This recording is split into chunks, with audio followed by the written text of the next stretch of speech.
Salut, aujourd'hui je vais vous parler Mac. Je vais parler du dernier MacBook Pro que je viens d'acheter, donc c'est le 15,4 pouces, version 2,9 GHz avec un turbo boost à 3,8, 3,9, 16 Go de RAM, 512 Go de SSD, que je n'ai pas payé au prix de 3290 €, faut pas déconner, mais que j'ai payé 2590 €, neuf, voilà. Donc il y a pas mal de choses intéressantes et pas mal de régressions par rapport au Mac précédent. Voilà, donc moi c'est la première génération de Mac que j'ai eu, c'est le l'eBook G4 avec tous les connecteurs que tu pouvais bien trouver. Après j'ai eu la version 15.4, la version 2,2 GHz, on pouvait, c'est un Lake 2011 sur lequel j'avais 16 Go de RAM, un disque dur SSD, à la place du lecteur CD j'ai mis un autre disque dur SSD et j'avais voilà, toute une gamme de connectiques qui était sympa voilà, pour utiliser notamment le Thunderbolt qui est ce format Mac qui est assez génial. Sauf que maintenant, voilà, le nouveau Mac c'est débrouille-toi, tu n'as que de l'USB-C. Donc ça se branche comme ça, c'est bien. Mais en termes de risque de s'accrocher dedans, l'arracher, quand tu bouges comme ça, de tout péter, est quand même très important. Donc ça, c'est un vrai regret que j'ai.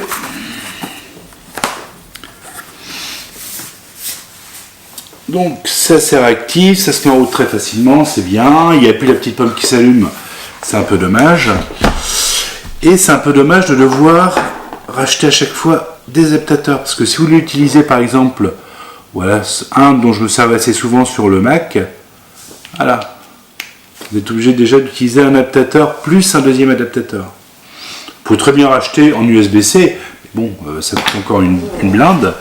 Les disques durs rapides qui étaient en Thunderbolt 3, qui ont l'avantage d'être en Thunderbolt 2 ou 1, qui sont chaînables, vous êtes obligé de les remettre comme ça. Donc évidemment, là, vous allez utiliser le Thunderbolt. Mais bon, ça fait quand même un accessoire à 59 €. Donc c'est vraiment pas donné. Et si vous voulez utiliser de l'USB-C avec de l'USB 3, donc recharger tout simplement votre Mac, tout simplement recharger votre iPhone, vous pouvez pas. Donc vous êtes obligé d'acheter généralement plutôt des hubs comme celui-là. Donc c'est le Satoshi que j'ai trouvé chez Macway qui permet d'avoir du HDMI, un câble de charge donc en USB-C, de l'USB 3, USB-C et on a en même temps un lecteur de carte SD et micro SD. Bon, ça c'est quand même 99 € plus l'autre câble, ça coûte vraiment une blinde. C'est très très cher. Apple est assez pingre avec le chargeur, parce que le chargeur il est là, il est juste vendu avec l'adaptateur, vous le mettez comme ça, c'est tout. Si vous voulez acheter le câble de bureau qui était vendu avant avec tous les Mac, ça c'est un supplément. Donc ça c'est une version japonaise, mais ça c'est 29 €, 29 ou 25 €. Donc ça rajoute des coûts. Donc votre Mac de base que vous achetez déjà au prix public à 3290 €, il est peu utilisable en l'état, à moins d'avoir plein d'accessoires USB-C. Donc vous rajoutez ça, ou vous rajoutez les petits hubs que Apple a, et ça vaut déjà voilà, entre 59, 79 €, 29 €. Voilà, ce simple adaptateur, donc ça c'est une version no name, le simple adaptateur USB-C vers USB 3 coûte 5 €, mais chez Apple c'est 29 €. Donc ça, plus ça, plus ça, plus ça, ça fait cher. Qu'est-ce qu'il y a de bien sur ce Mac? C'est le clavier. Le clavier, je le trouve franchement génial. Il a une qualité de frappe qui est très très sèche, une manière une technique de frappe que j'aime beaucoup. Voilà.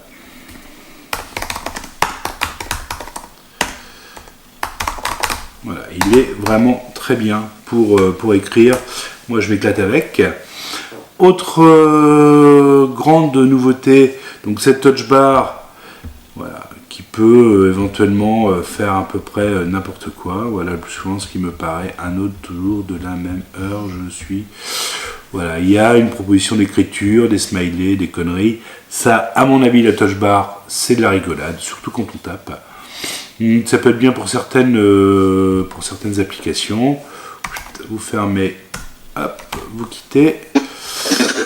Là, vous avez des raccourcis, notamment pour Final Cut, qui sont pas mal. Si vous êtes en mode WAP, vous pouvez revenir sur une disposition classique, la luminosité de l'écran. Donc ça, c'est pas trop mal. Niveau, qu'est-ce qu'il y a comme inconvénient? L'autonomie. L'autonomie, même si c'est le processeur Kaby Lake, donc qui est censé être le dernier processeur performant et qui consomme moins que celui de la génération d'avant, c'est quand même pas terrible. L'autonomie, qui d'ailleurs n'est plus mentionnée là, en nombre d'heures, hein, ils enlèvent déjà pas mal de trucs à chaque fois. L'autonomie, on peut la résumer en usage intensif, c'est 2 heures, 2 heures et demie. L'usage bureautique classique, avec un peu de surf, moi je dirais plutôt vers les 5 heures, et juste taper du texte, vraiment tout au minimum en termes d'économie, on peut pouvoir arriver à 6 heures, pas beaucoup plus. C'est-à-dire que par rapport à un Mac comme j'avais, donc qui était le MacBook Air 15 pouces,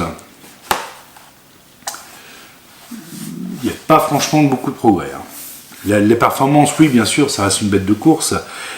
Même par rapport donc, à la version précédente, j'avais un MacBook Pro 15 pouces, la version 2011, Lake 2011, la fameuse génération dont la carte graphique cramée, que ces enfoirés d'Apple, parce que ça reste quand même des enfoirés, n'ont pas voulu prendre en charge au début. Ça coûtait 625 € en Serbie.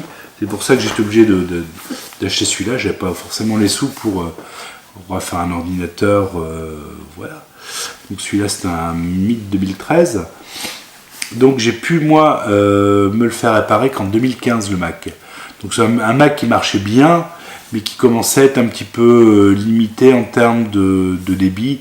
Et pour des traitements, des gros traitements de films en 1080, commençait à ramer un peu. Sur des longs projets de 52 minutes, comme j'ai fait pour... j'ai commencé à faire d'ailleurs pour mon voyage à vélo Asia-Trek, c'était un petit peu limité. D'où l'intérêt pour moi de racheter un ordinateur un petit peu puissant.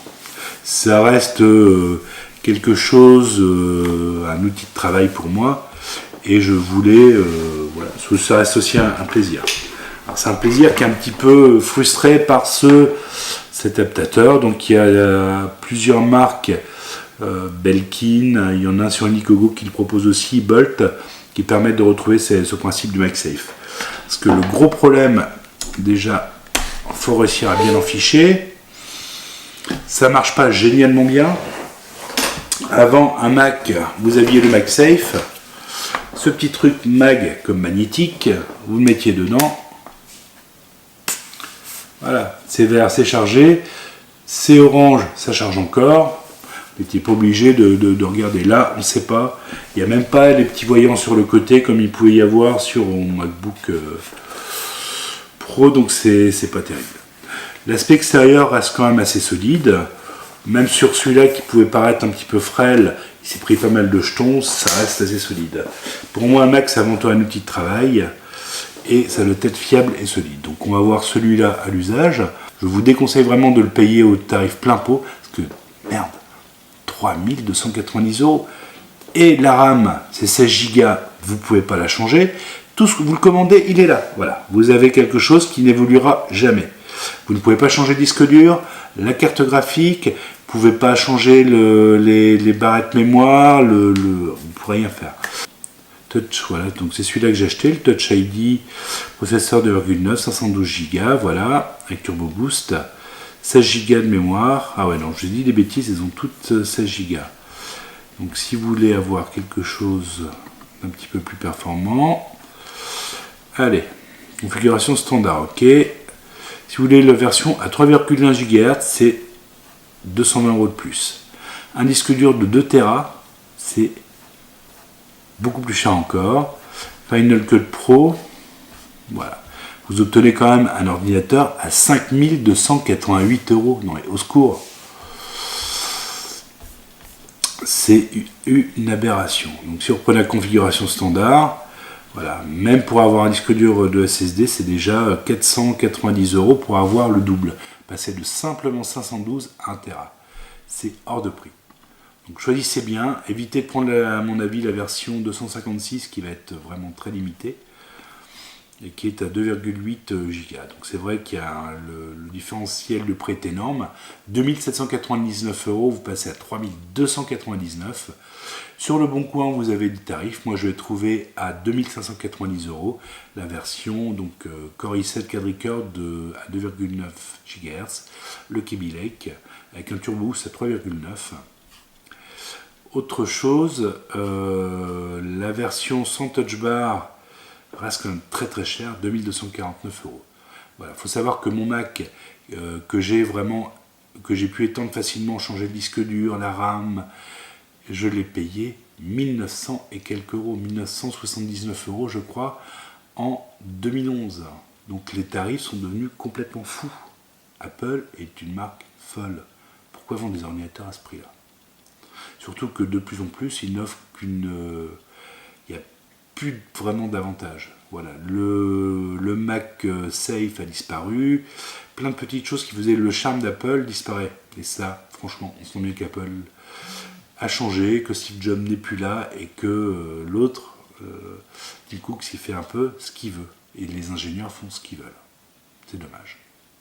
Voilà, si ça vous a plu, n'hésitez pas à vous abonner. N'hésitez pas à regarder les vidéos qui parlent de voyage. À bientôt!